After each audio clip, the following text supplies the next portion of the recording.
Hey guys, welcome back to the Ecom Brand Builder YouTube. Today we have a couple of very special guests within one of our sponsors for the Ecom Brand Builder Launchpad. Over at IntelliRank, they have multiple companies that kind of deal with everything. But in today's video specifically, we are going to be covering essentially a masterclass on everything that you need to know in order to launch your first brand on Amazon. We're going to do this and focus to do this in less than 20 minutes. We're going to keep it very, very high level. And this will be the first of many videos that we do with these beautiful people. And today, the first thing that we're going to dive into is Amazon, right? Building an Amazon brand. So before we dive in, actually, I should say, why don't you guys do a quick little introduction to yourselves, and then we'll kind of get into the gems that we're gonna say. Thank you. I'm Larissa. I'm the CMO at IntelliRank. I'm also an Amazon seller. I have an experience more than 6 years selling on Amazon, and I'm so happy to share today with you some tips, some tricks, and some strategies that I apply successfully. Yeah. All right. My name is Marcel Morculescu. I'm the CEO of IntelliRank. I'm mostly into the technical part, so I love technicalities. I like attention to details and detail-oriented stuff. And I've been with the Amazon space since 2016, and launched a lot of brands and products. So happy to share my thoughts here. Love that. I started selling back in 2018, and you guys have been selling for even longer than that, which is cool. And the Amazon space has evolved like crazy. It's so different. And I was actually just on a call previous to this, and one thing I was talking about was, they used to give you customer information, but now they hold it close to their hearts, and you can't even do that. So it's evolved so much. So I'm very excited for today, realistically, because I feel like you guys are going to provide a lot of value in terms of those changes and how you guys are adapting. But the first question I really want to ask you guys is, why Amazon? Why did you guys choose Amazon amongst all of the other business models, and even more so e-commerce models in the first place? That's a great one. I'll take that one, Larissa. Okay. Back in the days, I was working in a cubicle with Larissa, part of the team. So we were in a corporation, and we went in, let's say, into this Amazon world. We found out about the program, Amazon FBA, and I was like, something fishy there. I don't know what's happening. So, long story short, a couple of months later, I was creating my Amazon seller account, and with Larissa here, we started our journey. And to be honest and very transparent, the main thing I love about the Amazon FBA business is the fact that I can work from wherever I want. I don't have to be going to the office every day, and for staying home or whatever. I can work from the beach. I have a lot of. We're traveling a lot, so we're working from anywhere, everywhere. And again, another very important thing: once you get things set up, it's not that much of a hassle to keep the engines running. It's really, really simple after you get the knowledge. So I love that. I would add as well, we are based in Romania, so for us it was one of the unique chances to sell in the US market, not being located there, just sending the inventory and having the Amazon doing like the majority of the fulfillment, shipping, and everything. So it's a huge opportunity for everyone worldwide to sell on the US market, on Canada, and on UK market without any hassle. Yeah. Absolutely. I couldn't agree more. And we always tell our students as well, and everyone within our mastermind sells in the United States because they just have significantly better infrastructure, more warehouses, more warehouse personnel. But on top of that, way more customers. And I think you guys hit the nail on the head. I used to work a very demanding corporate job, literally 12 to 15 hours every single day with my commute. And I needed to find something that I didn't have to put that much time into building, for one, because Amazon makes it so easy. Okay. But also on the back end, once you're launched, the management aspect of things, the fact that they deal with all of the things, warehousing, delivery, fulfillment, customer service even, is huge. And that's what made it so appealing for a busy professional at the time. So I'm aligned with what you guys said. And, if anyone that's listening to this that is yet to launch an Amazon business, then this might just be your calling to do so. And moving forward, we're just going to break down high level the steps in building an Amazon business. So why don't you guys just kind of outline from like idea to launch? Like, what are the steps? You don't need to break down every single one. We'll do that afterwards, but just like list off each step that it takes to actually go ahead and launch your brand. We started by following an online course and being part of a community here in the Romanian community of Amazon sellers. So for us, it was a very straightforward process. You just need to do a market research following some guidelines. And at the very first product that I launched, I just followed that course.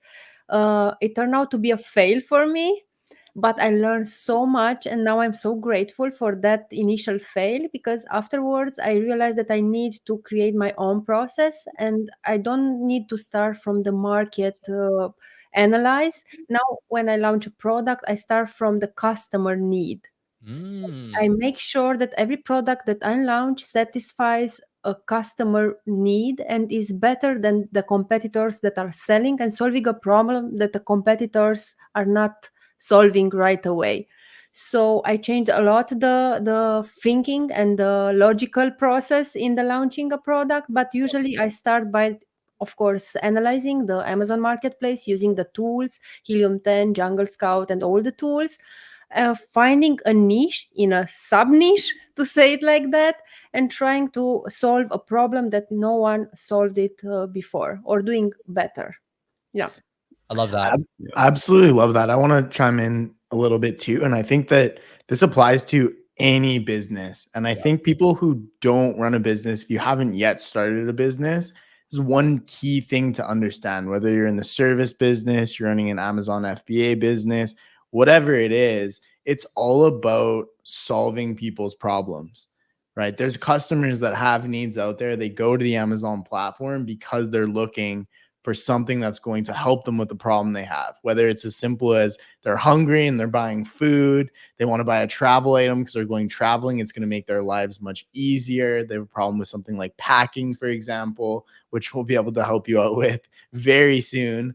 But whatever the case may be, the most successful companies out there solve a unique problem very, very well. So I'm glad that you brought that up, because I think it's such an integral thing to understand. And if you can find a big problem in a market that's being underserved with their issues, and you can solve for that effectively, attractively, and at a competitive cost, then you're just absolutely going to win. You're going to dominate that market and you're going to do super well. So I just had to interject really quick, but please continue.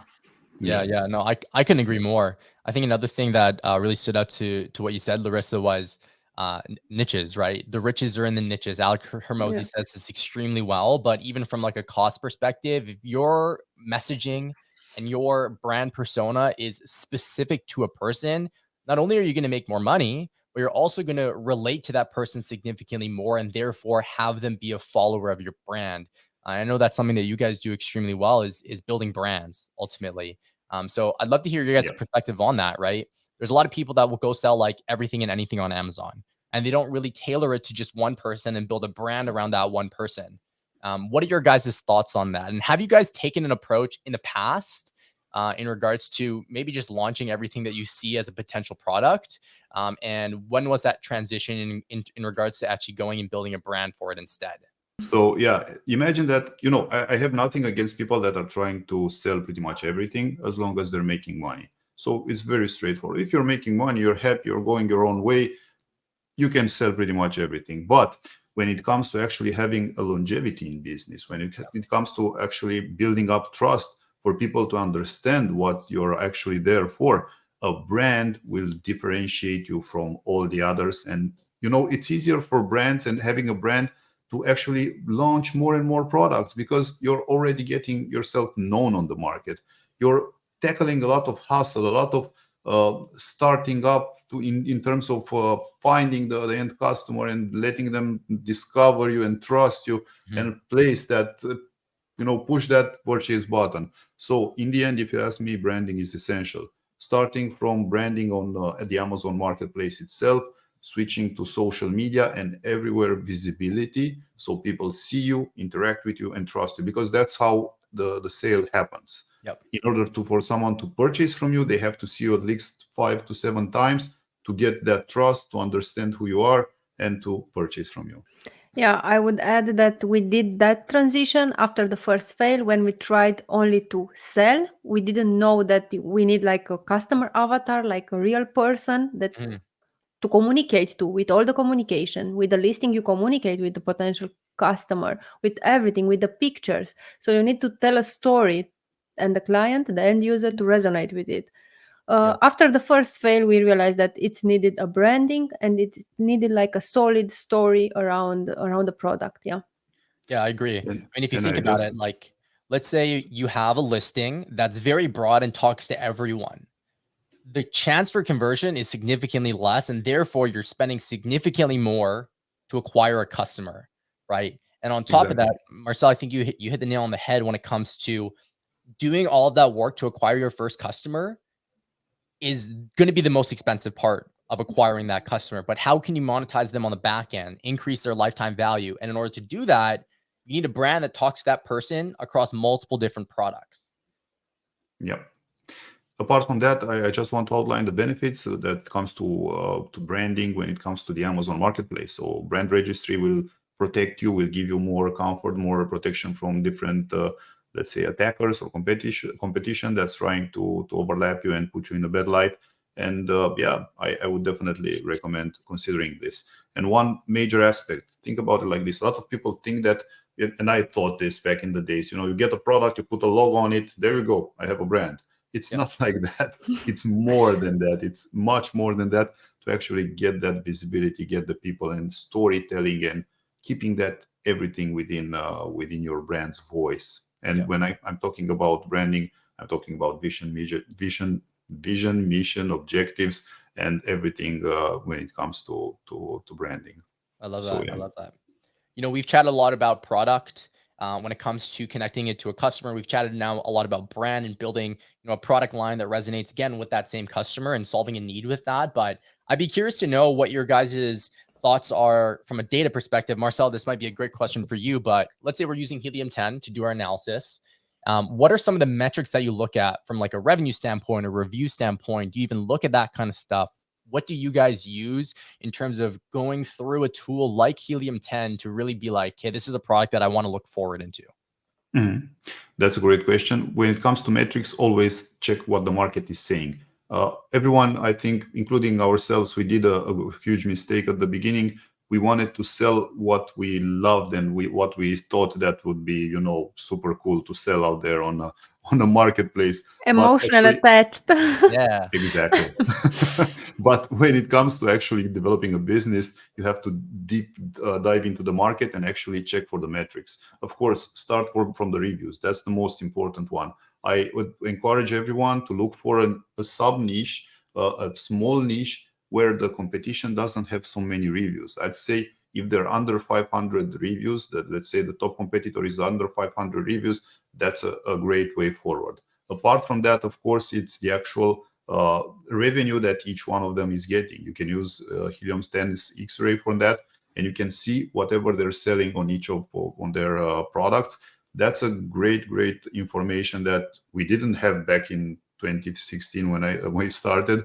But yeah, it's giving you a lot of information in terms of the market share you can capture from that actual niche. And last but not least, differentiation. You have to think of a way for your product to be different from the others. Of course, there are different tricks here. You can always maybe sell two of them as a bundle, or maybe just get two products from the same niche and combine them again as a bundle, or maybe do an improvement on the product to make it different. Apart from the fact that it's already selling well and the market knows it, it's getting even more attraction from the customers. I wouldn't recommend here to start with, let's say, a completely new product in a niche that you don't understand, don't know, or don't know what the let's say what the people's reaction is to that. You don't want to educate them into your product. Deep dive into a niche that's already established, has products for sale, and yeah, I hope I've covered the most important ones, but yeah, feel free to build up on this. Yeah, I'd love to chime in when it comes to differentiation. Even back when I started in 2018, you could, like 4 years ago, 5 years ago, I guess at this point, you could sell ice to an Eskimo. It was significantly easier, but as more sellers come in, as more competitors come in, the importance of differentiating, but also continuously differentiating, meaning optimizing your product on your subsequent orders as well, I think is key. When it comes to Voyaj, so the brand that we're building in the ecom brand builder Launchpad, we have this travel organizer that fits in a suitcase, and it's so handy. Like I was traveling for 3 weeks, and it was the best thing ever. Like it made my life so easy. I unpacked in 2 seconds. And one of the key differentiating factors that we put into it was a cosmetics and jewelry organizer that zips off of the side and onto the top. No other competitor is doing this. We also included a bar, because think of, let's say you rent a studio, like an Airbnb, you're just a single traveler and you're putting up this travel organizer inside that closet, and you no longer have space to hang up clothing, but you want to iron your t-shirts. You want to make sure that those stay, nice and clean and not wrinkled. So we put a telescopic bar on the bottom that allows us to have that.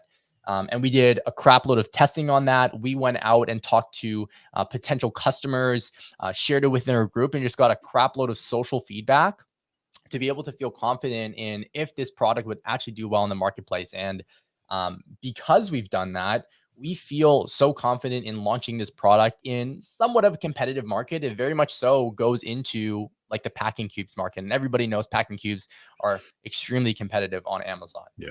But differentiation gives you more confidence, I think, is one of the biggest things, and therefore minimizes your risk in your brand. Definitely. It's definitely something to try out. I'm very let's say eager to see how the product is doing on the marketplace. And I have no doubts it will be a great product. But until then, I would definitely work on the details and on the building and on the the brand building until then. Absolutely. And for everyone that's listening in, we did a video with another one of our sponsors, Ritz Momentum. They actually helped us develop that product, and we kind of went through all of the user testing. So if you're interested, we're going to pop a link on the screen.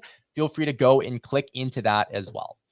For the next step that I kind of want to chat about, very high level, we don't need to get into the nitty gritty of this, but a lot of people, especially if you're a beginner watching this, when it comes to sourcing your product, like, how the hell do we get product, and how do we get that product actually into Amazon's warehouse? Again, we don't need to get into the tangibles here, but high level, what websites do you use? Where do you source them from? And what's our method of transportation to get it into the United States, especially if it's coming from a different place? So we are using Alibaba, that's for sure. And we are sourcing from China. We were tempted to try other countries as well, but no one until now can beat China in terms of pricing over quality. You can find very good pricing and very good quality, and also you can find like cheap products with bad quality. You just need to pay attention and to find the right supplier. And Alibaba is the first platform to start with, and after you gain some trust, you can get outside Alibaba, but for sure not with the first product. Absolutely. Personally, I wouldn't go outside Alibaba. I love Alibaba. Yeah, So far, it's been my number one choice personally. And the most important part, always I want to emphasize on this one, always get samples, always see what the manufacturer is about, because you can get very good manufacturers and some not so good. So make the right choice into the right manufacturer when it comes to your product. Always test like for the quality of the design or the quality of the stitches or whatever they're doing there. Smell it, because imagine that whenever it's really crazy when this one with the smell is a real story. We had a story around that one with the smell, because it's ending up in your customers' hands, and they are smelling that product, and it's not so okay to have a bad smell to it. So always the details again are very important. Apart from that, you have two options to ship them from China directly to the US, considering that we're from Romania. We never touch the products themselves except for the samples. You either work with the manufacturer that has a freight forwarder there in-house that they're working with, or you find your own freight forwarder and just ship them directly to the US. Simple as that. Absolutely. I would like to add as well, going outside Alibaba means to go to trips, to outsourcing trips. They are organized in different communities, but this is when you are like a professional seller level, when you have at least a few products and you want to develop another kind of relation with the Chinese factories. I love that. Yeah, I love that. But Alibaba, I agree. It's the best. You get the most resources on there. Obviously, manufacturing in China is significant compared to other countries, for one. For two, they even, make it less liable for us, right? They have their trade assurance when it comes to payments, and it gives you a little bit more confidence to be able to do that. And then one thing I will add is inspections, right? We do all of the sampling and things along those lines. But after your production is done, it's important to go and have a third-party inspector, feet on the ground in China, go to your shop and take a sample size and inspect that product. And that's so important because, again, I keep mentioning this, but confidence. It gives you the confidence to be able to go and pay the rest of that massive order or however big that order is, and then have a freight forwarder come and get it into Amazon. And then from there, it's like, game on. Let's start working on what we can do to launch the product, which kind of leads into my next. We won't get into the details of launching, but I would love to chat with you guys about, when it comes to building your listing and, getting everything ready that's going to be facing the customer, your images, the actual listing copy, SEO, things along those lines. How do you guys go about in terms of doing that? Okay. In terms of the SEO of the listing, so the listing is very important to be separated into two very important areas, the text one and the images. When it comes to the text part is always about SEO, is about a good copywriting, is about incorporating all the keywords that are related to your product. Very importantly, using all the features that Amazon is providing, including, even if you have A+ content, having your description filled up and stuffed with a lot of keywords. Now, apart from that, I'm looking at the photos area where the photos need to be representative for the product. You have to follow Amazon's guideline. The first one to be on white background, to have like all the benefits and to showing a very beautiful image there of the product. Although never remain emotionally attached to it, because you're not the one that's gonna make that's gonna purchase your product. Usually, us as sellers are always saying, okay, this is the most beautiful main image. This is what I'm keeping. Never do that. Always experiment with Amazon's brand registry. You can get to experiment everything and see what your end customer is actually saying about that in terms of data. How many are happy to click that and purchase from your store? Work with your images, include lifestyle images. Once you get brand registry, create A+ content, and always test out and experiment using Amazon's experiment. Apart from that, you have questions and answers. That's another topic we'll discuss probably next time. Always leverage that. And yeah, I love that. I think images are the biggest thing in my opinion. Obviously SEO, because it's a search engine, right? Amazon is exactly like Google. So people are going in and they have a search-based intent. They go into the search bar, they search up a keyword. You need to have that keyword in your listing, or else you're not going to be relevant to that search. So very important, using Helium 10, you can utilize and get all that data. When it comes to images, one thing that I always tell my community and the process that I take when I'm building my listings is put yourself in the customer's shoes. Ask them, or ask yourself, what does my customer need an answer to feel confident in purchasing that product? Because if they don't have the answer to it, it's not like a retail store, right? They don't have that luxury of grabbing the product, feeling it, reading all of the details of it. And for that exact reason, you need to give them more confidence to be able to purchase online. Amazon brings us trusted, loyal customers, but how do we build trust and loyalty for our brand and our product? And imagery, in my opinion, is one of the best ways to display those specific questions and answers in the images, and even lifestyle photos. So I loved everything you said there. Is there anything else that you'd recommend to understand when it comes to building your brand? I think we hit pretty much everything on the head, but is there anything else before we close off this masterclass? I would make like an emphasis on the idea to read all the questions and all the reviews of your competitors' listings, and make a list with all the concerns, the complaints from previous customers, from your competitors, and try to incorporate those responses, as you said, Brian, in the photos and as well in the product description. Yeah. I love that. I would like to automate that. So use ChatGPT to do that for you. It's faster and easier. Of course, there are a lot of possibilities to do that, but it's very important. Yeah. And if we want to use a tool for that, we actually have another one of our sponsors, Data Dive, just introduced a new AI version that you can actually import all of your competitors. AI will go and read all of the reviews. It'll pull all of the positives and the negatives, and it'll give you a report back that has all of that information. So I agree, absolutely crucial. And it's a huge step to really understand what your competitors are doing, what they're doing well, what they're doing poorly. And it gives you an opportunity then to create your product that, again, solves those problems for your customers and really meets a need that is very clearly out there in the market. Brandon Young is really doing a great job with Data Dive, so kudos to that. Yeah. Well, again, thank you guys so much for coming on. If anyone watching this is looking for any sort of ranking, optimization, social media strategy, or any of those additional on Amazon services, IntelliRank is a full service agency. We'll leave some information in the description how you can get a hold of IntelliRank and have them work for you to do all of what you heard today and more. So guys, again, thank you so much for coming on today. Thanks for coming on and doing an absolutely wonderful job with this masterclass. Everyone watching, please make sure that you're subscribed to the channel. We're going to be doing additional videos with IntelliRank and providing additional value to you. And you have to make sure that you're subscribed and click that notification bell so you can be notified every single time that we put a video out. Again, just a huge thank you from myself and the rest of the EBB Launchpad team. We'll see you guys in the next video. Thank you. Bye. Thank you. Bye.